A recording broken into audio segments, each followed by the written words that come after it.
오늘 말씀은 어쩌면 가장 큰 의문에 관하여에 대해서 나누도록 하겠습니다. 특히 오늘 이 의문이 해결되고 이 의문으로 인해서 이것이 해결되는 것으로 편안해졌으면 좋겠습니다. 오늘 욥기서는 저희가 그동안 배경에 대해서 했습니다. 욥기서는 그냥 욥기서만 읽으면 안 됩니다. 그 욥기서가 읽혀지기 전 그 배경이 무엇인가가 분명히 우리 신앙으로 들어와 있어야 됩니다. 그것을 우리는 지난 거의 4주 동안을 해왔습니다. 첫 번째 복음에 대해서 했죠. 살아 계시면서 살려내시는 하나님의 역사, 그것을 알아보고 그것을 일치하면서 사는 것이 복음이라고 말씀을 드렸습니다. 그래서 복음을 알아들은 우리는 그럼 어떻게 살아야 돼? 바로 예배하는 삶으로. 창조할 때 아담과 하와로 만드시고 하나님의 형상과 모양에 알아보는, 그 하나님을 알아볼 수 있고 또 하나님을 알아보는 그것을 또 다른 사람에게 나타낼 수 있는 그런 존재로 만들어진 아담과 하와가 왜 무엇으로 사느냐라는 거예요. 그것이 바로 예배라고 말씀을 드렸고, 예배하는 그들이 선악과를 따먹음으로 예배할 수 없는 죽음의 땅으로 쫓겨나게 됐습니다. 그런 사람에게 하나님은 나타나 보이셨고 그들로 구원의 손길을 내밀으셨습니다. 구원 자체가 결론이 아니라 구원하여서 저 창조 때 사람을 만드신 목적, 곧 하나님과 함께 화목됨으로 있는 그 놀라운 예배가 있는 것이 구원의 목적이라고 말씀을 드렸습니다. 그리고 예배의 본질은 무엇인가? 우리가 하나님께 예배하는 존재라면 어떻게 해야 예배가 되느냐는 거예요. 우리가 무엇을 어떻게 했을 때 하나님은 온전한 예배를 받으시냐는 거예요. 그것이 곧 말씀의 순종이라고 말씀을 드렸습니다. 그래서 하나님으로 말미암는 그 복음을 알아듣고 그 복음의 세계, 그것을 향하여서 이 땅의 삶의 모든 것을 내려놓고 회개하는 것으로 말씀의 순종으로 하나님께 나아가는 것이 참된 예배라고 말씀을 드렸습니다. 그리고 남자에게서 여자를 만드는 이 장면, 하나님은 한 방이세요. 남자와 여자를 동시에 같이 만들 수도 있으셨습니다. 하지만 남자를 먼저 만드시고 그 다음에 남자를 통해서 여자를 만드신 그 순서적으로 만든 그 목적이 있다라는 거예요. 남자를 위해서 돕는 배필을 준다. 이것은 아담을 위해서, 아담 개인을 위해서 돕는 배필이 아니라 이 돕는이라는 뜻은 오직 하나님께만 쓰일 수 있는 단어라고 말씀을 드렸습니다. 아담이 뭔가 스스로 할 수 없는 것을 돕기 위해서 하나님이 하와를 만드셨는데, 그러면 무엇을 돕느냐? 바로 예배라는 것입니다. 하나님께 온전한 예배를 드리는데 혼자 있는 것이 보기 안 좋다라고 하셨을 때 하와를 통해서 보시기에 심히 좋았더라. 하와를 통해서 온전한 예배가 이루어졌기 때문에 서로가 서로를 향해서 하나님을 향해서 나아갈 수 있고 하나님을 향해서 온전한 예배를 돕는 배필로서 서로가 있었기 때문에, 그래서 하나님이 보시기에 심히 좋았다라고 했던 것입니다. 그래서 예배는 결코 혼자 할 수 없습니다. 우리는 이렇게 예배를 하고 하나님을 신앙한다고 할 때 혼자 예배할 수 없다는 것 또한 깨달아야 되고, 함께 하나님께 예배를 돕는 배필로 있을 때 하나님이 정말 기뻐하시는 예배를 드릴 수 있구나라고 우리는 또한 깨달아야 되며, 그 깨달음 안에서 교회 안에서 서로가 서로에게 도움의 배필로서 예배가 되게끔 서로가 서로에게 그렇게 존재해야 될 것입니다. 이것이 바로 욥기서의 배경입니다. 우리는 이 땅에 살 때 돈을 벌어야 되고 돈을 벌기 위해서 학교도 다니고 많은 것을 준비합니다. 건강해야 되고 또 좋은 부모가 돼야 되고 좋은 자녀가 돼야 되고 또 도덕적으로 윤리적으로도 정말 괜찮은 사람이구나라고 듣기도 해야 되고, 나보다는 남을 위해서 봉사하고 희생하는 삶을 살아야 되는 것도 필요하고, 또 다 필요하다. 어떤 사람들은 다 허무주의 급기야는 자살까지도 가게 되고, 또 인간 세계에는, 이 세상에는 어떤 것도 기댈 데 없으니까 나는 어떤 종교인이 될래.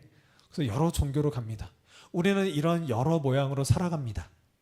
이런 삶이 무엇이냐라는 거예요. 세상 수많은 사람들이 이런 모양으로 살고 있는데 이 삶 자체가 왜 이렇게 사는 삶으로 수많은 세계인들이 살고 있느냐라는 거예요. 이 삶이 뭐지요? 우리는 이런 삶 속에 이런 의문 가운데 놓여져 있다라는 것입니다. 하지만 우리 믿는 사람은 알고 있죠. 하나님이 태초에 모든 천지를 창조하시고 맨 마지막에 사람을 지으셨습니다. 하나님의 형상과 모양을 알아볼 수 있는 존재로, 또 하나님의 형상과 모양을 나타낼 수 있는 존재로 지으셨습니다. 그리고 그들에게 그들과 함께 있는 하나님과의 관계가 무엇인지를 드러내기 위해서 선악과를 주셨고, 선악과를 따먹지 말아야 될 사람이 선악과를 따먹고 죄를 짓고 지금 돈을 벌어야 되고 건강해야 되고 윤리와 도덕과 어떤 이 땅에 주어지는 삶 속에서 살 수밖에 없는, 어쩌면 감옥과 같은, 그래서 감옥에 있는데 감옥인지도 모르고 감옥 생활을 어떻게 하면 잘 살 수 있을까? 이 감옥에서 어떻게 하면 조금 더 좋은 땅을 얻고 어떤 좋은 음식을 먹고 어떤 걸 입고 어떻게 하면 이 감옥 생활을 좀 잘할 수 있을까? 그런 것에 빠져있는 인생들로서 우리는 살고 있더라는 것입니다. 이런 안타까운 삶, 죽음과 어둠밖에 없는 이 땅 가운데 하나님은 당신을 보이셨고 계시해 주셨고, 그 계시된 하나님을 알아보는 자들이 생겼습니다. 그래서 그들은 하나님을 신앙하게 됐고 예배하는 사람들이 되었습니다. 그 신앙하고 예배하는 사람들 중에 하나 대표적인 것이 바로 욥입니다. 욥기서의 주인공 욥입니다. 이 땅의 현실, 이 현재를 살아가고 있는 이 죽음과 어둠이라는 세상에 살고 있는 우리, 어쩔 수 없이 수고와 고통으로 살 수밖에 없는 우리에게 하나님이 찾아와 주셔서 하나님을 알게 되고 그 신앙으로 예배하는 삶, 그 삶을 살고 있는 사람들이 바로 우리죠. 우리의 대표적인 사람이 바로 욥인 것입니다. 욥은 항상 예배를 드렸던 사람이에요. 욥이 욥기서에서 어떻게 소개되고 있냐면, 우스 땅의 욥이라 불리는 사람이 있었는데 그 사람은 온전하고 정직하여 하나님을 경외하며 악에서 떠난 자더라. 그에게 아들 7과 딸 3이 태어나니라. 그의 소유물은 양이 7,000마리요 낙타가 3,000마리요 소가 500결이요 암나귀가 500마리이며 종도 많이 있었으니 이 사람은 동방 사람 중에 가장 훌륭한 자라. 지금 모든 것이 다 완전수로 표현하면서 완전하게 하나님의 복 가운데 있는 것을 이렇게 드러내고 있습니다. 그리고 여러분 어떤 상황까지도 가냐면 항상 하나님과 동행하며 항상 하나님께 예배하는 자였는데, 지금 그 밑에 아들들이 생일잔치가 벌어졌고 혹시나 그 생일잔치를 하면서도 하나님께 죄를 지었을까봐 아들들을 데려다가 함께 번제를 드리면서 어떤 일말의 그 죄까지도 지금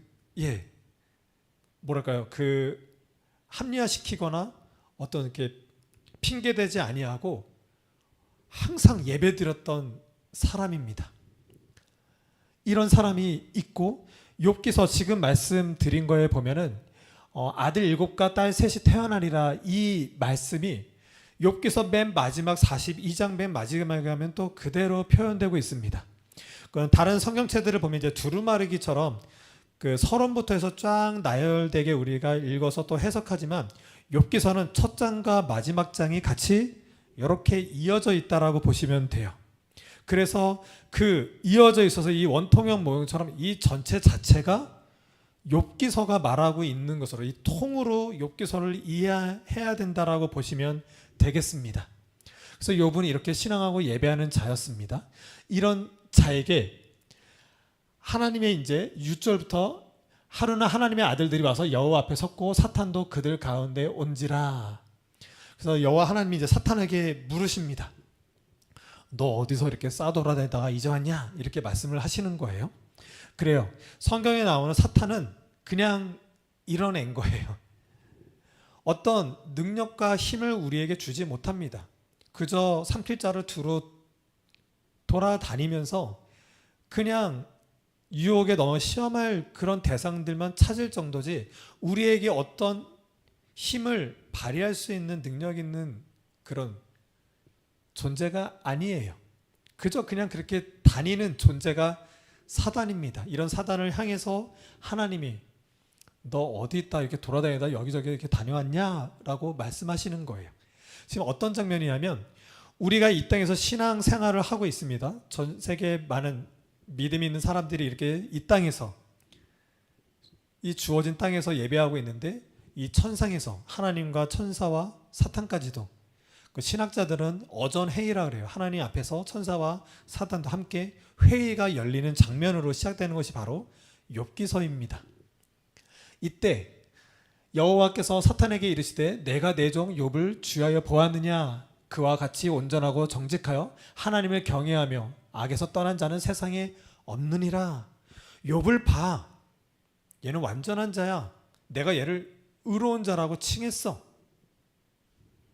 지금 욥을 믿는 자들의 대표로 지금 이렇게 삼고 있는 거예요. 근데 9절부터 보시면 사탄이 여호와께 대답하여 이르되 욥이 어찌 까닭없이 하나님을 경외하리까? 주께서 그와 그의 집과 그의 모든 소유물을 울타리로 두르심 때문에 아니니까. 지금 뭐냐면 사탄은 하나님께 대해서 지금 욥이 예배할 만하니까 예배하는 거 아닙니까? 당신 이 테두리 하나님 당신께서 보호하시고 지키실 그 테두리 안에 놓여 있기 때문에 그래서 예배하는 거 아닙니까? 그가 가지고 있는 어떤 재산, 건강 다 잃으면 그래도 욥이 예배하겠습니까? 라고 이렇게 사탄이 따지고 있는 거예요. 그때 여호와께서 사탄에게 이르시되 내가 그의 소유물을 다 내 손에 맡기노라. 아까 제가 사탄에 대해서 말씀을 드렸죠. 사탄은 그냥 그러니까 누구를 넘겨뜨릴까 삼킬 자를 그냥 두루두루 찾으러 다니는 그런 존재일 뿐이에요. 스스로 우리에게 어떤 능력도 행사할 수 있는 존재가 아니에요. 하지만 그에게 하나님이 허락을 하신 거예요. 사탄조차도 하나님이 무엇인가 허락을 해야지만 그 허락 안에서 활동할 수 있는 것이 바로 사단이에요. 우리가 이 땅에 살면서 어떤 신사도적인 사람들이라든가 어떤 이상한 사입이라든가 어떤 이상한 종교 또 기독교 안에서도 어떤 귀신론이라든가 이상하게 가는 사람들은 마치 사단이 우리를 삼키고 우리를 어떻게 무엇인가를 주장해서 우리가 사단이나 어떤 뭔가 홀리는 것들에 홀려서 생활할 수 있는 것으로 얘기할 경우가 많은데 결코 그렇지 않다라는 것입니다. 하나님 손아귀에 있는 존재, 오직 하나님의 허락이 아니고서는 어떤 것도 할 수 없는 존재가 바로 사단입니다. 근데 그런 사단에게 그 사단이 욥이 하나님께 예배할 만한 뭔가 건덕지가 있으니까 예배하는 거 아닙니까? 라고 했을 때 하나님이 이렇게 사단에게 그러면 그 소유물들 너한테 맡기겠다라고 했을 때 사단이 욥의 모든 소, 나귀, 양, 종, 자녀들을 다 죽입니다. 죽였을 때 욥의 반응을 봤더니 일어나 겉옷을 찢고 머리털을 밀고 땅에 엎드려 예배하며 이르되 내가 모태에서 알몸으로 나왔은즉 또한 알몸이 그리로 돌아올지라. 주시니도 여호와시요 거두니도 여호와오니 여호와의 이름이 찬송을 받으실지니이다 하고 예배를 합니다. 굉장히 훌륭하죠. 그리고 또 여기서 돈과 자녀가 없어졌고 또 2장에 가면 똑같은 내용이 나옵니다. 그래도 예배하는 욥을 향해서 사단이 그래도 욥이 지금 건강하지 않습니까? 건강하니까 하나님께 예배하는 거 아닙니까? 그랬을 때 또 하나님이 사단에게 허락을 합니다. 그래서 욥의 건강을 완전히 해칩니다. 머리끝부터 발끝까지 완전히 정수리까지 종기가 나게 합니다. 그래서 욥이 재 가운데 앉아서 질그릇 조각을 가져다가 몸을 긁고 있더니 어떤 이 항아리 같은 것을 쪼개서 그 쪼개진 그 조각 갖다가 벅벅 긁으면서 괴로워하고 있는 거예요. 그때 옆에 있는 아내가 얘기합니다. 그에게 이르되 당신이 그래도 자기의 온전을 굳게 지키느냐? 하나님이 욕하고 차라리 죽어버려라. 지금 그러고 있는 거예요. 자기 아내마저도 하나님이 자기 남편에게 그래도 아내이 지금 얼마나 황당하고 지금 얼마나 괴롭겠어요. 아내도 모든 재산 다 잃고 자녀마저 다 죽었는데 하나님 그게 무슨 하나님이야. 차라리 그냥 죽어버려라. 하나님 원망해버려 지금 그러고 있는 거예요. 하지만 욥은 여전히 하나님께 예배 가운데 나아갑니다. 지금 돈부터 해서 모든 것을 다 없어지고 모든 것을 다 잃어버린 상태가 바로 욥의 상태입니다. 이때도 욥은 신앙하고 예배를 하지만 이러고 있는, 힘들어하고 아파하고 있는 욥 앞에 그 세 친구가 나타납니다. 엘리바스와 빌닷과 소발이 이렇게 등장하게 됩니다. 그러고 나서 욥에게 심한 위기가 찾아옵니다. 뭐냐면 그 후에 욥이 입을 열어 자기의 생일을 저주하니라. 욥은 재산을 잃고 자식이 죽어도 하나님께 예배했던 자예요. 하나님을 결코 원망하지 않았습니다.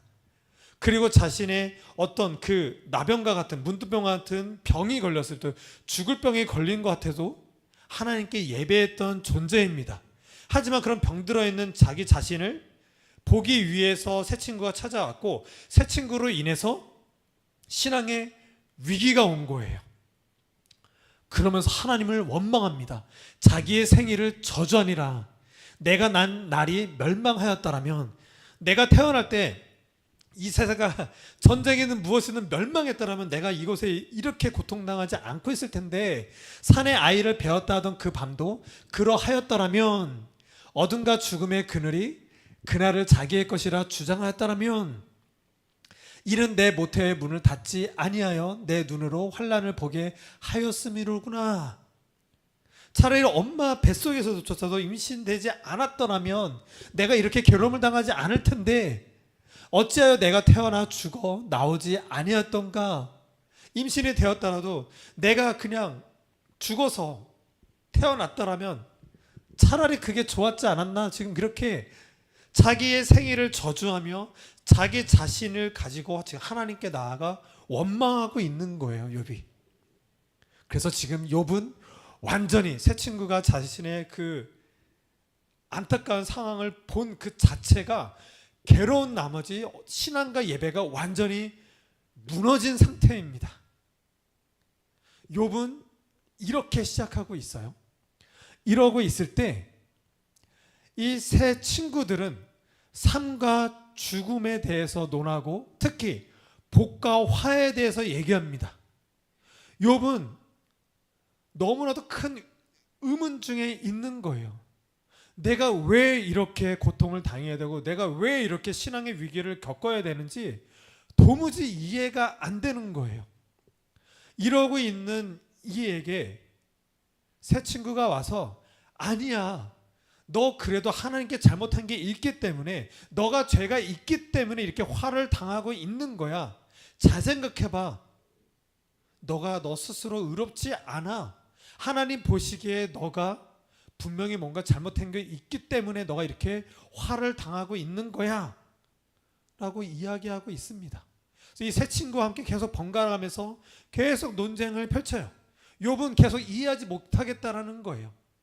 자기가 알고 있는 신앙에서는 왜 내가 이렇게 큰 고통 가운데 있어야 되는지 도무지 이해하지 못하고, 친구들이 이야기하는 것조차도 자기한테 생각을 굴복시켜서 그들이 맞다라고 할 만한 그 어떤 것도 나타나지 않고 있는 거예요. 이때 엘리후가 등장하게 됩니다. 새 친구로서는 도저히 해결이 안 되니까 더 뛰어난 자 엘리후에게 가서 이런 논쟁 가운데 있습니다라고 할 때 엘리후는 새 친구를 또 책망합니다. 이런 무식한 놈들. 그것도 하나 욥한테 제대로 말 못해주고 이러면서 또 자기가 갖고 있는 그 하나님을 믿는 그 신앙을 계속 욥과 함께 논쟁 가운데 계속 설명해주고 있습니다. 그래도 욥은 이해를 못해요. 이 상황이 지금 우리와 똑같습니다. 저는 33살 때 액치라는 신학교에 학부로 들어갔고 큰 위기가 왔습니다. 너무 힘들었습니다. 사는 것도 힘들고 신앙도 어려운데, 어려운 신앙 가운데 도무지 복음이 뭔지도 모르겠는 거예요. 2학년 때 1학기 때부터 너무 괴로운 나머지 내 결론은 난 복음이 없구나. 이것이 해결되지 않으면 나는 이 세계를 떠나겠다라고 하고 극심한 그 성경의 연구와 고민 가운데로 들어갔었습니다. 이때 제가 한 것이 무엇이냐면 제 동기들한테 찾아갔어요. 제 룸메이트 되는 선배들에게 찾아갔어요. 동기들아, 복음이 뭐니? 선배님, 복음이 뭐예요? 정말 신령한 하나님을 알기 위해서 어떻게 해야 돼요? 그들은 내게 얘기해요. 기도해봐. 로마서 읽어봐. 시편 읽어봐. 뭘 공부해봐. 어디 집회에 가봐. 이렇게 얘기를 하는 거예요. 그래서 그 당시 때 어떤 성령도 받고 싶어서 그 손기철 그 장로님이 하는 그 집회, 지금 그 감리교 그 선한목자 교회에서 집회가 있어서 한번 가봤어요. 가서 막 이렇게 어떤 이제 설교도 하시고 이제 그 성령의 어떤 그런 뭐죠? 그 사역을 막 하는 거예요. 그 공동체들이 이렇게 이제 통로마다 한 명씩 있어가지고 그 한 명마다 많은 사람들이 이렇게 줄을 서는 거예요.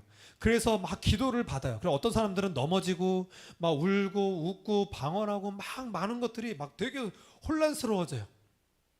그래서 저도 어떤 한 사람한테 가서 줄을 섰죠. 그래서 제 차례가 되고 이마에다가 막 기도를 해줘요. 근데 저는 모르겠어요. 아무 현상도 안 일어나고 내 앞에 있는 사람처럼 제가 넘어가지도 않고 있는 거예요. 계속 그런데 그 사람은 더 세게 기도하고 더 막 이렇게 방언하면서 저에게 막 기도를 막 해주는 거예요. 그러면서 형제님, 뭔가 하나님의 음성이 들리나요? 하나님 뭔가 말씀하시는 바가 있나요? 아니요. 근데 그분이 제게 하는 말이 뭐냐면, 제가 기도 중에 하나님의 음성이 들리는데 지금 형제님이 하나님께 지금 회개를 할 게 있는데 그것이 회개가 되어지지 않아서 하나님이 회개를 안 받으셔서 지금 이렇게 성령의 역사가 일어나지 않고 있습니다. 성령의 역사가 일어나려면 분명한 회개가 필요합니다 라고 그분이 얘기해 주시는 거예요. 저는 그것 또한 해결이 안 나는 거예요. 정말 끊임없이 회개해왔고 저만 아는 죄들이 있잖아요. 다 회개를 했는데 왜 하나님은 내가 회개를 받지 않으셨을까라는 의문과 함께 거기를 박차고 나왔었어요. 이런 혼돈과 헷갈림과 많은 의문들 속에서 계속 학교를 다니면서 너무 괴로워서 이제는 엘리우처럼 교수님들을 찾아갔습니다. 조지신학 교수님, 신학 교수님, 구약학 교수님, 역사신학 교수님께 다 찾아갔어요. 그분들은 내 동기와 선배들이나 아니면 저 신비적인 사람들이나 그런 사람들하고 또 달라요. 정말 많은 지식으로 충분한 어떤 성경적인 지식과 그분들의 어떤 경험적인 것으로 그분들이 갖고 있는 깨달음으로 자각해 하는 것들로 제게 정말 많은 것들을 얘기해 줬어요. 그렇게 말씀하시는 것들이 이해가 안 되는 건 아니에요. 하지만 제 삶을 통해서 내가 나를 이해하지 못하고 하나님과의 관계에서 괴로워하고 있는 이 괴로움을 그 교수님들이 하시는 말씀으로도 해결이 안 되는 거예요. 이게 너무 어렵고 힘든 거예요. 그러니까 그들이 말하면 아, 나 죄인이구나. 어떻게든 회개로 나아가려고 하는 게 일반 사람들의 어떤 신앙적인 모습인데 저는 그게 안 되는 거예요. 또 신학 서적도 굉장히 많이 봤죠. 저와 관련된 많은 서적들을 읽어봤지만 그게 그렇게 와닿지가 않는 거예요. 지금 욥이 새 친구와 엘리후를 만나면서 지금 딱 이 장면에 있는 거예요. 우리는 신앙생활하면서 이 장면에 목격해야 돼요. 제가 돈이 없어서 돈으로 너무 힘들 때 제 동기 친구들은 아 형님 우리 하나님이 있잖아요. 돈이 없어도 우리 하나님께 나아갈 수 있어요. 근데 그 친구는 어떤 건강 때문에 괴로워해요. 아니면 어떤 다른 친구는 인간관계 때문에 힘들어해요. 그 친구는 돈에 대해서는 전혀 자기에게 위협이 되지 않고 근심 걱정이 되진 않지만 돈 외에 다른 것으로는 힘들어하고 있단 말이에요. 또 어떤 사람들은 돈이나 뭐 다른 거 상관없지만 건강에 대해서는 아주 자신감이 있는 거예요. 누군가가 앞에서 건강에 대해서 힘들어하고 걱정하고 있으면 아이 무슨 뭐 건강가도 걱정해. 하나님이 붙잡고 있잖아. 괜찮아. 이러지만 건강 때문에 괜찮은 사람은 또 돈 때문에 힘들어하고 다른 걸로 힘들어해요. 또 어떤 사람들은 인간관계가 뛰어난 사람이 있어요. 그래서 인간관계 뛰어난 사람 앞에서 저는 인간관계 때문에 어떤 부모와 자녀와 또 교회의 어떤 관계적인 문제에 힘들어요. 괴로워요. 아파요. 상처받았어요. 이러면 인간관계로 또 괜찮은 사람은 이렇게 해봐 저렇게 해봐, 아이 괜찮아, 하나님이 이렇게 도우시고 하나님대로 용서를 구하고 하나님이 사랑했으니까 사랑해, 막 이런 식으로 또 막 이렇게 카운셀링 해주시죠. 하지만 그렇게 말하는 사람도 인간관계는 괜찮지만 돈 문제가 걸리면 돈 달라고 하나님께서 막 울부짖고, 또 다른 문제로 인하면 다른 걸로 막 힘들어요. 지금 제가 무슨 말을 하고 있냐면, 우리 신앙인들 다 보면 하나님 앞에서 무엇인가 하나를 내 삶에서 해결된 게 있어요. 해결된 게 있으니까 내 해결된 걸로 누군가가 상담해 오면 아이 괜찮아 이렇게는 얘기를 하지만, 그 상담을 받은 자는 그게 해결이 안 된다라는 거예요. 우리는 이 신앙생활 가운데서 다 교만 가운데 빠져 있어요. 내가 하나님을 믿고 신앙을 가졌다고 해서 나는 뭔가 신앙이 좋은 것처럼 되고, 누군가 상담자가 오면 이렇게라고 얘기는 하지만 나 또한 그거 외에 다른 것으로는 굉장히 힘들어하고 있단 말이에요. 완전치 않아요. 우리는 서로가 신앙인들까지도 서로 헷갈리고 알 수 없는 이상한 것으로 신앙생활하고 있고, 신앙생활하는 이상한 것으로 서로 상담해주고 뭔가 해결해 주려고 하고 있단 말이에요. 하지만 우리가 경험하고 있는 건 어디서든 우리의 인생을 가지고 해결점을 찾을 수 있느냐라는 거예요. 교회 안에서 누구와 상담을 하거나 또 어떤 삶을 통해서 우리가 뭔가 해결하고 뭔가 나아지는 것이 있던가요? 그렇지 않더라는 거예요. 우리는 더 분명하고 더 그런 쪽으로 근본적인 것으로 들어가서 하나님을 경험해야 될 필요가 있다라는 것입니다. 이것이 바로 지금 욥의 상황이에요. 삶과 죽음에 놓여 있는 욥, 그리고 너가 이렇게 화를 당하는 것은, 복을 다 잃은 것은 하나님께 죄를 지었기 때문에, 하나님께 뭔가 잘못했기 때문에 그런 거야 라고 말하는 새 친구들, 또 이런 비슷한 이야기를 또 고급스럽게 말하는 엘리오 앞에서든 해결이 안 되는 거예요. 이런 상황 가운데 38장에 가면 하나님이 첫 번째 욥에게 나타내 주십니다. 그때 여호와께서 폭풍우 가운데 욥에게 말씀하여 이르시되 무지한 말로 생각을 어둡게 하는 자가 누구냐. 욥도 그렇지만 새 친구와 엘리오도 그렇고 다 어둠 가운데서 뭔가 분명히 보지 않는 것으로 욥에게 계속 주장하고 있는 거예요. 너는 대장부처럼 허리를 묶고 내가 내게 묻는 것을 대답할지라. 우리 한국어로는 번역하기로는 뭔가 이렇게 책망하는 것처럼 이렇게 지금 돼 있지만 그렇진 않습니다. 지금 동기부여를 주고 욥에게 지금 용기를 주는 장면이에요.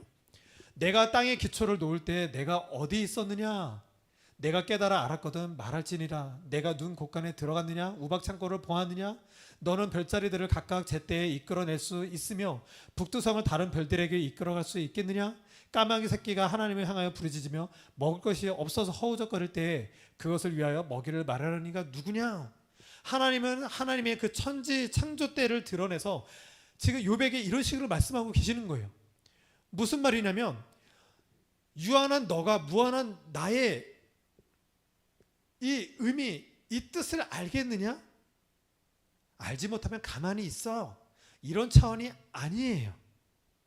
지금 하나님은 땅에 기초가 있기 전에 우박창고를 받느냐, 구름을 받느냐, 이 세상 모든 천지 창조가 있기 전 하나님을 바라봐라고 얘기하고 있는 거예요.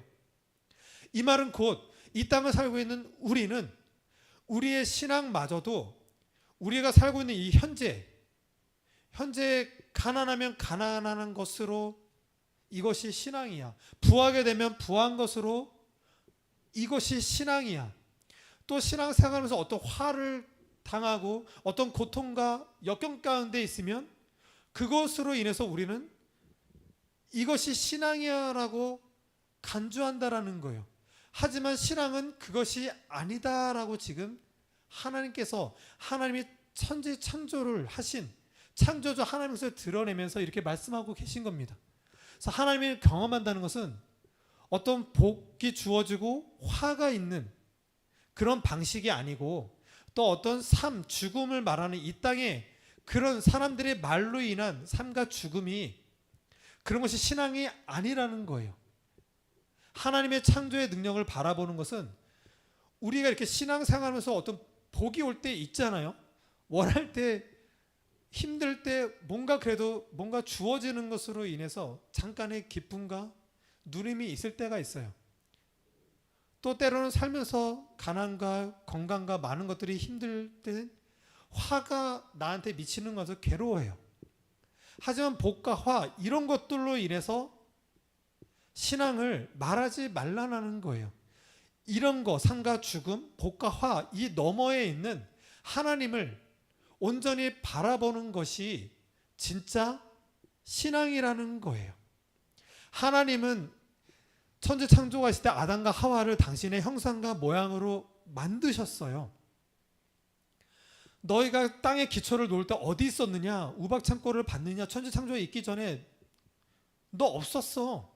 그런 너가 나를 이해하겠어? 이런 차원이 아니라 이 세상 모든 만물이 있기 전 그 자체인 나를 봐. 그것이 바로 형상과 모양이야. 그 자체로 너희를 만들었어. 그러니 너희가 고난과 복과 화가 있고 삶과 죽음이 있는 이 땅에 놓여 있을 때라도, 이 땅에서 근심과 걱정과 염려 가운데 있더라도 그 자체가 해결되고 해결되지 않는 것이 신앙이 아니라 그 너머에 있는 진짜 하나님 자체 그 형상과 모양을 알아보는 것이 신앙이야 라고 이렇게 설명하고 계시는 거예요. 그래서 이 장황한 말씀의 또 마지막에 여호와께서 또 욥에게 일러 말씀하실 때 트집 잡는 자가 전능자와 다투겠느냐? 하나님을 탓하는 자는 대답할지니라. 욥이 여호와께 대답하여 이르되 보소서 나는 비천하오니 무엇이라 주께 대답하리까? 손으로 내 입을 가릴 뿐이로소이다. 내가 한번 말할선즉 다시는 더 대답하지 아니하겠나이다. 이제는 조금씩 욥이 자기의 어떤 역사 가운데 흥망성쇠와 복과 화와 삶과 죽음의 논하는 그것에서 조금씩 이제 벗어나서 그 너머에 있는 여호와 하나님을 보고자 계속 이렇게 한 걸음 한 걸음 나아가고 있는 장면입니다. 그래서 전능자의 관점을 이제 갖고 어떤 인간보, 잘못하면 벌을 받고 좋은 일 하면 좋은 걸 받고 헌금 많이 하면 부자 되고 누구한테 헌신하고 뭔가 물질을 흘려보내면 그것으로 인해서 내가 뭔가 채워지고 이런 것이 아니라 욥이 경험하고 있는 어떤 환난과 어떤 복에 신앙을 가둬두고 믿음이라고 신앙생활을 가둬두는 것이 아니라 그것을 벗어나서 창조주 하나님의 고유한 능력을 바라보겠습니다 라고 하는 것이 바로 이 말씀이 주어지는 것입니다. 그리고 두 번째, 다시 한번 하나님이 욥에게 현현에서 나타내 보이십니다. 여호와께서 폭풍우 가운데서 욥에게 일러 말씀하시되 너는 대장부처럼 허리를 묶고 또 묻고 내가 내게 묻겠으니 내게 대답할지니라. 이제 용기를 주고 있는 거예요. 너 괜찮아. 다시 한번 나를 봐. 내가 내 공의를 부인하려느냐? 내 의를 세우려고 나를 악하다 하겠느냐? 내가 하나님처럼 능력이 있느냐? 하나님처럼 천둥소를 내겠냐? 무슨 말이냐면 이 땅에 그 무엇으로도 하나님을 정의할 수 있는 것이 없다라는 거예요. 우리는 우리의 신앙생활, 아까도 말씀드렸지만 어떤 사람들은 물질에 대해서 아무 거리낌이 없어요. 부하든 없든 괜찮아.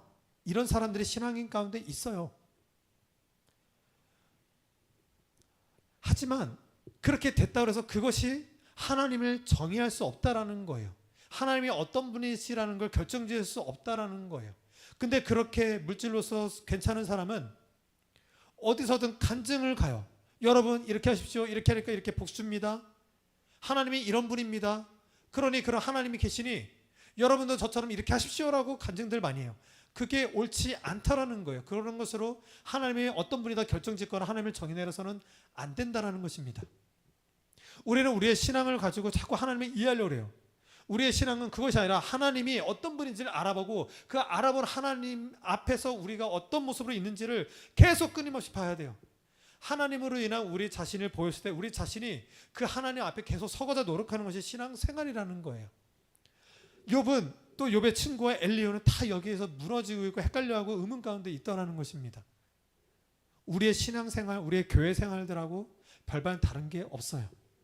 그래서 이 땅 너머에 계시는 고유한 하나님 앞에 서지 않고는 인간의 어떤 삶으로도 하나님을 정의할 수 없고 그 하나님의 신비한 삶의 통치 방식을 이해할 수 없다라는 것이 욥이 말하고 있는 것입니다.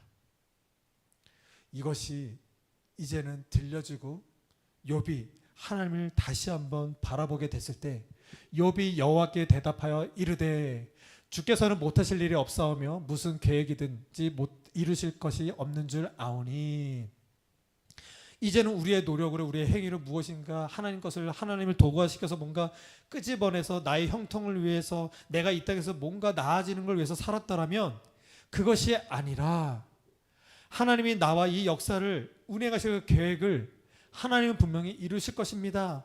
이제는 내가 내 삶의 주인 된 것에서 이제 하나님의 주인됨을 시인하는 것으로 이렇게 신앙 고백으로 나아가고 있는 것입니다.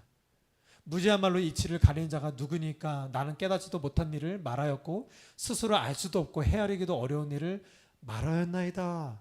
지금까지 말한 게 바로 이거예요.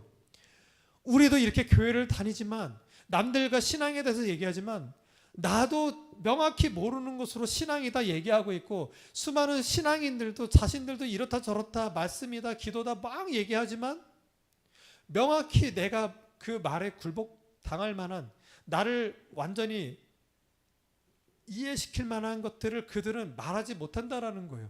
서로 헷갈리고 혼돈되는 것들 투성으로 우리는 이렇게 교회 생활을 하고 있다라는 거예요. 그래서 욥이 또 계속 얘기합니다. 내가 말하겠사오니 주는 들으시고 내가 주께 묻겠사오니 주여 내게 알게 하옵소서. 이 4절이 우리의 기도가 돼야 되는 거예요. 우리의 현상, 우리의 현재를 가지고 주님 이것 좀 해결해 주세요. 뭐 해주세요. 이런 차원은 신앙생활에 없습니다. 하지만 연약한 우리가 전능하신 하나님 앞에 우리의 연약함을 들여서 기도하는 건 중요하지만 내가 이래서 힘들어요. 아버지 달려가는 거 중요하지만 참된 신앙과 신앙 고백적인 기도로 나아간다는 것은 바로 하나님께 묻고 하나님으로 인한 분명한 말씀을 듣는 게 굉장히 중요하다는 것입니다. 그것이 진짜 해결점이라는 거고 그것이 기도라는 것입니다. 내가 주께 대하여 귀로만 듣기만 하였사오나 이제는 눈으로 주를 배옵나이다. 내가 귀를 들음으로 인해서 완전하게 하나님을 알지 못했지만 하나님을 완전히 안다라고 여겼지만 본다라는 거 이제는 하나님을 완전히 이제 보는 신앙인이 되었습니다라고 고백하는 장면이에요. 이 장면은 어디에 신약에 가면 마가복음에서 나옵니다. 우리가 예전에 마가복음 공부를 했어요. 그래서 8장에서 벳사다 맹인 이야기가 나오고 10장에 바디메오 맹인 이야기가 나옵니다. 그래서 바디메오 맹인을 고치실 때 무엇이 보이느냐? 사람이 보이는데 나무처럼 희미하게 보인대요. 그래서 다시 안수하시고 만물이 밝게 보이는지라. 1차 계약, 2차 계약을 얘기해요. 근데 많은 또 그 신사도 주자들, 은사 주자들은 또 예수님도 한 번 했는데 완전히 눈이 안 뜨니까 다시 한 번 해서 눈 떴어. 그러니까 한 번 기도해서 안 떴으니까 다시 기도하고 또 기도하면 너 눈 뜰 수 있어. 이런 근거 구조를 사용하는데 절대 그렇지 않습니다. 예수님은 한 방이에요. 이렇게 기록한 의도가 있다라는 것입니다. 우리는 모두가 다 신앙인이에요. 예수 그리스도를 믿는 믿음으로 말미암아 이렇게 예배하는 사람들이 되었어요. 하지만 우리의 신앙이 온전치 않다라는 것을 벳사다 맹인을 통해서 1차 계약 사람들이 보이지만 나무처럼 희미하게 보입니다. 이것은 곧 우리도 영적인 맹인인 눈이 띄었지만 신앙을 가졌지만 하나님이 원하시는 온전한 신앙을 갖지 못하고 있는 그 현상을 이렇게 드러내고 있는 거예요. 이러고 있을 때 너는 나를 누구라고 하느냐라고 했을 때 베드로가 주는 그리스도십니다라고 신앙 고백을 했어요. 그러고 나서 예수님께서는 바로 순한 예고를 하십니다. 내가 장로들에서 붙잡혀서 십자가 못 박혀 죽고 부활할 거야. 그런데 베드로는 이해하지 못하고 맥살 잡고 왜 당신이 죽어야 됩니까? 그러니까 하나님은 너 하나님의 일은 알지도 못하고 왜 사람의 일로 빠져 있느냐라고 책망하세요. 지금 아까 욥의 때와 똑같은 거예요. 욥이나 그 세 친구나 엘리에도 하나님을 알지만 하나님을 신앙하면서 제사를 지내고 많은 신앙생활 가운데 있지만 정말 하나님이 누구인지를 모르니까 그들은 이렇다 저렇다 너가 죄가 있고 하나님께 잘못한 게 있으니까 그래도 그렇게 화를 당하고 있는 거 아니냐. 하나님은 알되 하나님을 제대로 모르니까 모르는 그 하나님에 대해서 자꾸 욥에게 주장하고 있는 거예요. 지금 똑같은 장면인 거예요. 제자들도 예수님을 따라다녔지만 예수를 따라다니는 것이 무엇인지를 모르고 예수가 내가 순환을 당하고 죽고 부활할 거야 이 자체를 이해하지 못하니까 왜 당신이 죽어야 됩니까? 항변하고 있는 거예요. 그리고 또 변화산 사건, 엘리야나 모세처럼 예수도 그런 선지자로 그냥 간주해 버리는 거예요. 그 이야기를 통해 엘리야나 모세랑은 다른 하나님의 아들로서인 예수를 바라봐야 되는데 그 제자들은 엘리야나 모세 취급했다니까요. 예수님을. 또 계속 순한 예고를 했지만 여전히 제자들은 자기네들끼리 네가 크냐 내가 크냐 하고 있어요. 욥 시대 때 그러고 있는 거예요. 자기의 삶을 통해서 정말 신앙이 위기가 왔고 이 신앙이 도무지 모르고 있을 때 많은 친구들과 엘리가 와서 자기들도 알지 못하는 것으로 자기가 더 무엇인가 뛰어나게 하나님을 더 알고 있다라는 그 교만함 속에서 욥에게 나아갔다라는 거예요. 제자들이 그랬어요. 제자들 따라다니면서 하나님 나라의 영광된 그 날이 오면 다윗의 영광이 다시 한번 이스라엘 가운데 나타나면 네가 크네 내가 크네 내가 더 큰 자리에 갈 거라고 싸우고 있더라니까요. 우리 교회가 그래요. 나 기도 잘해. 나 새벽 예배 나간다니까. 나 철야 예배 갔다 왔다니까. 나 헌금 이 정도 했다라니까. 나 한 번도 11절을 놓친 적이 없어. 우리는 이런 신앙생활 가운데 다 빠져 있었다는 거예요. 그리고 맨 마지막에 세베대의 아들 야고보와 요한, 당신의 나라가 이 땅 가운데 다윗의 영광이 나타나는 것처럼 나타나면 우리 한 아이들을 우위정, 한 아이들은 좌위정에 앉혀주세요라고. 예수가 이 땅에 오신 것도 모르고 이 땅에 와서 무엇을 하는지도 모르고 예수께서 이 땅에 오셔서 내가 죽음으로 어떤 역사를 펼친지도 이렇게 말씀하시건만 전혀 알아듣지 못하는 거예요. 이때 바디배운 맹인이 나옵니다. 예수가 이곳에 온다는 알고 다윗의 자손 예수여 나를 불쌍히 여기소서 기도를 해요. 이것이 우리의 기도가 돼야 된다라는 것입니다. 신앙을 한다면 우리는 이것이 먼저인 거예요. 내 현실, 내 현재가 어렵고 힘들기 때문에 이걸 해결해 주세요가 아니라 바디메오 맹인처럼 예수가 왔다면 나의 구원주로 왔다면 그분께 달려 나아가는 거. 나를 불쌍히 여겨주세요. 이 땅의 이 삶 속에서 근심 걱정으로 염려로 살고 있는 나를 불쌍히 여겨주세요라고 그 예수님을 알아보고 우리는 나아가는 거예요. 그때 예수님이 말씀하십니다. 내가 내게 무엇을 하여 주기를 원하니? 맹인은 보기를 원합니다. 보기를 원합니다 그래요. 물론 맹인도 돈이 필요하겠죠. 건강이 필요하겠죠. 뭐 많은 것들이 필요하겠죠. 하지만 그가 가장 필요한 것은 보는 거예요. 영적인 맹인 가운데 있는 우리는 눈이 띄어서 하나님을 보는 것이 중요한 것입니다. 그 본다라는 믿음 가운데 있기 때문에 내 믿음이 너를 구원하다라고 예수께서 말씀하시는 거예요.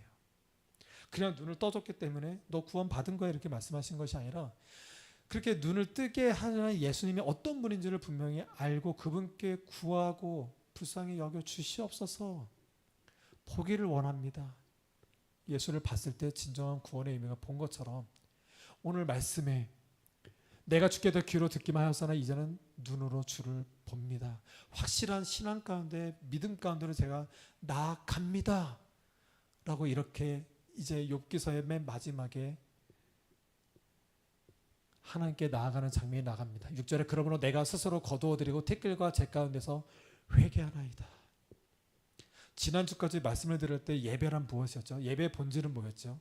말씀의 순종이었죠. 말씀의 순종이란 딱 하나밖에 없다고 말씀을 드렸습니다. 하나님께 돌이키는 거예요. 회개하는 거예요. 예수께서 이 땅에 오셨을 때 회개하라 천국이 가까웠다. 하나님께로 돌이키는 거예요. 어떤 누구도 죽음의 땅에서 어둠의 땅에서 영적인 맹인으로서 하나님을 알아볼 수 없는 우리에게 하나님은 당신을 계시해 줬고 그걸 알아보는 자들에게 돌이키는 것을 회개하는 것을 나아갔습니다.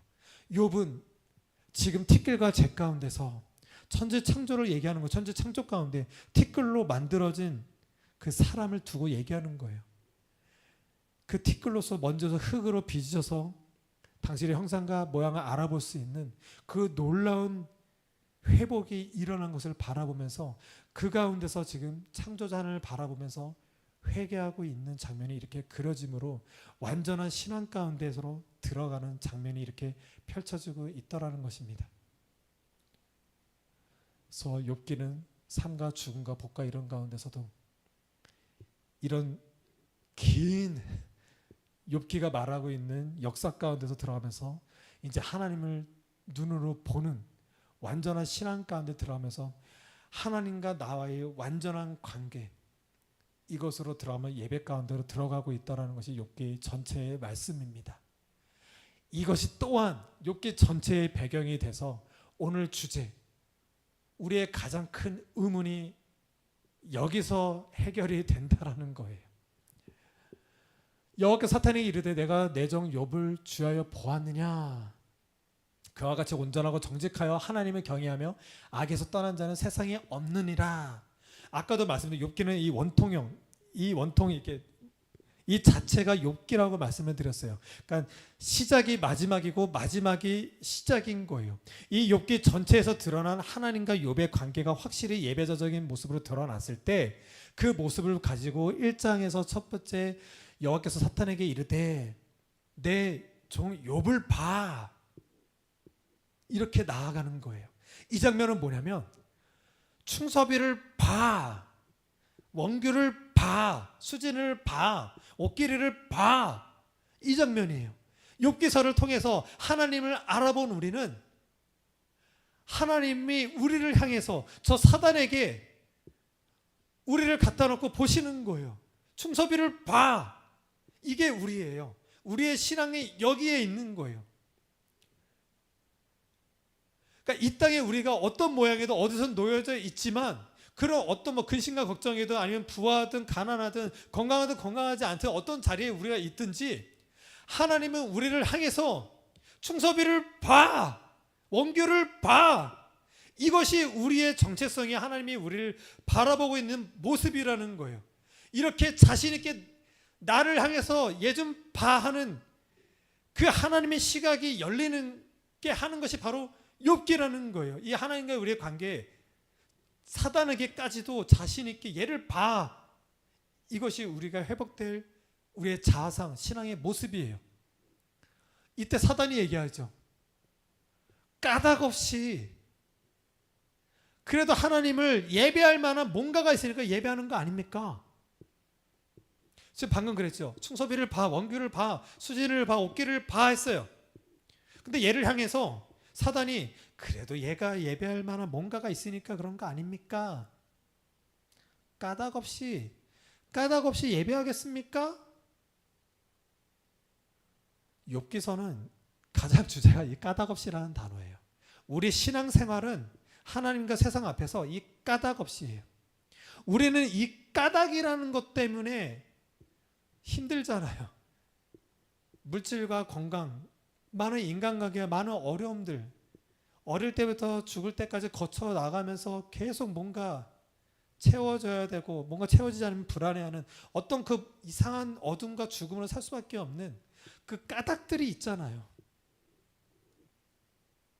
이 까닭이 없어도, 까닭이 필요 없어도, 까닭에는 전혀 상관없이 하나님만 바라봄으로 있는 그 예배드림이 얘한테 있어 라고 사단한테 말하는 거예요. 우리의 신앙은 여기에 있다라는 거예요. 우리의 까닭, 이 까닭은 형상과 모양이에요. 우리는 이 땅에 살고 이 땅에 살면서 하나님을 경험했다고 해서 이렇게 교회 나와서 예배를 하고 있지만 우리의 형상과 모양은 저 물질에 가 있어요. 저 물질 많은 어떤 누군가가 나의 형상과 모양이 되어 있고 더 건강하고 키 크고 잘나고 이쁜 사람들이 어떤 나의 형상이 돼버리고 있고 이 땅에 무언가 보여지고 들리는 뭔가 대단한 것들이 나의 형상과 모양이 되어 있다는 거요. 그것이 까닭인 거예요. 사단은 지금 이것을 건드리고 있고 그거 상관없이 예배할 존재로 욥을 봐 이러는 거예요. 욥을 봐 하는 것은 충서비를 봐 하는 것처럼 하나님과 나의 관계에서 있어야 되는 거예요. 다른 이 세상의 모든 것들이 나의 까닭, 형상과 모양이 아니라 하나님 그 자체, 하나님의 형상과 모양 그 자체가 내가 닮아야 될 형상과 모양이요. 그 자체로 충분한 예배가 된다라는 거예요. 욥은 이것을 말하고 있어요. 그래서 사단에게 이르시되 내가 그의 소유를 다 너에게 맡기겠다 해서 재산과 자식들 다 죽이고 건강까지도 다 훼손케 하신 거예요.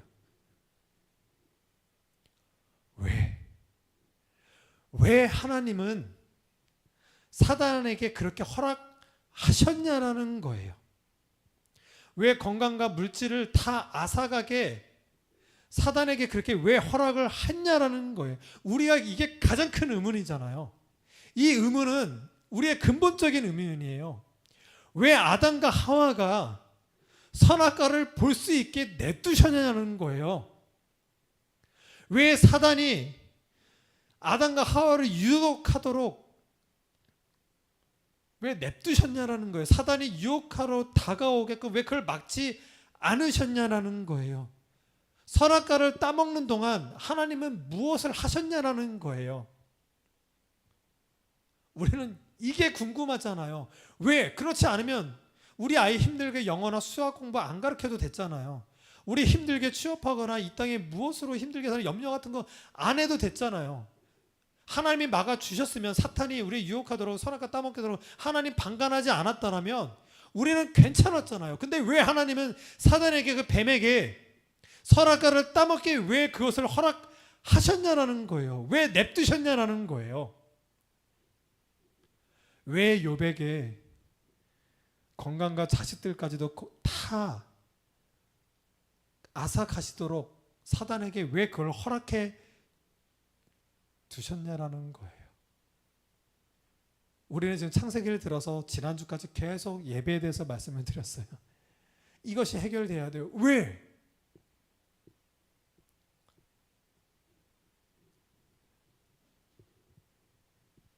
까닭 없이예요. 결론은 까닭 없이예요. 우리의 신앙은 하나님께 향해서 까닭 없이 수많은 이 땅의 까닭들 말고 까닭 없이 하나님만을 바라보길 원하시는 거예요. 이것은 뭐냐면 우리가 예수 그리스도의 구원을 받고 하나님을 알게 됐다, 하나님을 신앙한다, 하나님께 예배한다는 것은 이 땅의 까닭들을 넘어선 까닭 없이 하나님만을 바라보는 하나님의 우리를 만드신 목적, 그 형상과 모양의 회복으로만 예배할 수 있게끔 하기 위해서 사단에게 허락을 하셨다라는 거예요. 우리가 오해하지 말 것은 우리에게 하나님의 형상과 모양들을 만들었고 우리를 만드신 목적은 예배인데 우리가 죄를 짓고 선악과를 따먹고 죽음과 어둠 가운데 내몰려졌다고 하더라도 하나님의 목적은 그대로 있다라는 거예요. 우리가 죄를 지었으면 죄를 졌기 때문에 하나님과 계획과 목적 또한 없어졌다.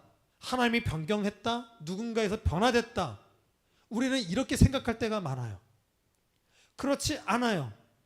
하나님이 우리를 만드신 그 목적인 그 예배는 우리가 죄를 지고 선악과를 따먹고 죽음과 어둠과 내몰려졌어도 우리를 지으신 그 목적, 우리로 예배를 받으시기 위한 그 목적은 결코 변화되지 않는다라는 거예요. 하나님 스스로 변경시키지 않는다라는 거예요.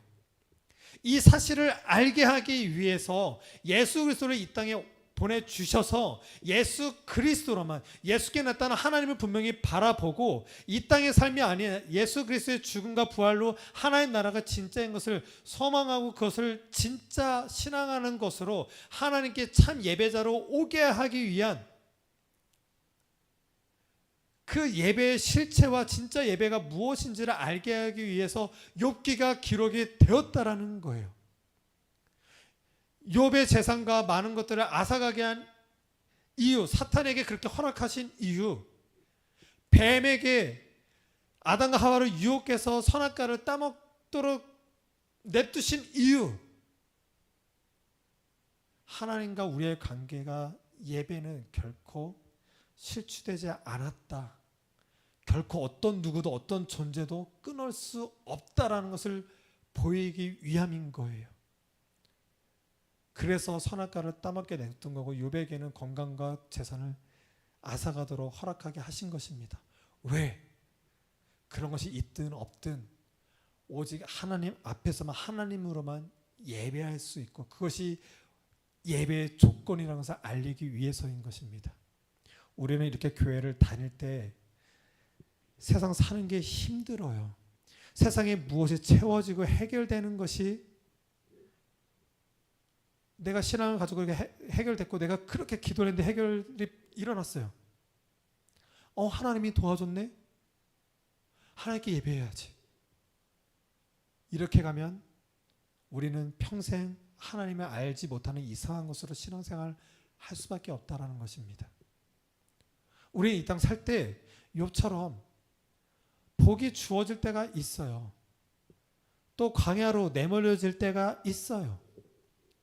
어떤 복과 화학, 삶과 죽음 가운데 놓여져 있고 뭔가 흥망성쇠가 있는 것으로 오늘 하나님이 그 폭풍 가운데 현현 가운데 욥에게 나타났던 것처럼 천지창조를 보이면서 드러내 보여서 하나님을 계시해 보이셨던 것처럼 우리는 하나님 그 자체를 보는 게 중요하다는 것입니다. 우리의 신앙생활, 어떤 누군가 신앙생활하는 것으로 비교하는 것으로 신앙생활 하지 마십시오. 누구는 신앙생활 잘하고 기도를 잘하고 뭘 잘하고 헌금생활 잘해서 저렇게 하나님께 복받았다. 나는 저렇게 기도하고 뭘 해도 복받지 못하고 있는데 내 신앙 왜 그렇지? 이런 이상하고 어긋나고 잘못된 것으로 신앙생활 하지 않기를 바라겠습니다. 우리는 끊임없이 하나님 앞에서 무엇을 주어진 주어서 그 너머에서 우리를 함께 하시고 함께 하셔서 역사하시는 그 구원하시는 하나님의 놀라신 은혜를 바라보고 그래서 우리의 신앙생활은 십자가밖에 없다라는 거예요. 매 순간 매일매일을 십자가 앞에 놓고 계속 거기서 신앙생활 하는 거예요.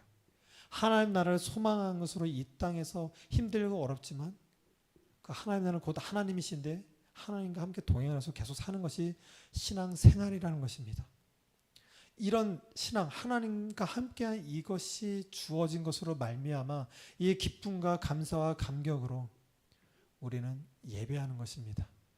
이 예배를 위해서 예수께서 오셨고 제자를 삼으셨고 이 진짜 예수 그리스도로 말미암아 하나님 앞에 선다는 것이 무엇인지 알게 하기 위해서 친히 오신 사건, 그래서 그의 살과 피를 나눔으로 인한 진짜 신앙 가운데 나와서 예배를 원하시는 예수 그리스도의 마음, 이것이 여러분한테 펼쳐지길 바라겠습니다.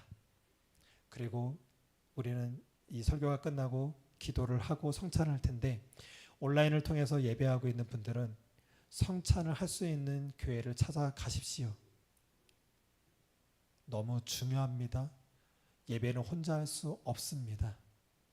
하나님께 기도하면서 하나님이 나를 인도하실 교회를 인도해 주십시오라고 기도하면서 하나님이 원하시는 참된 교회로 찾아가 하나님이 원하시는 교회됨, 예배됨으로 사시게 되시길 바라겠습니다.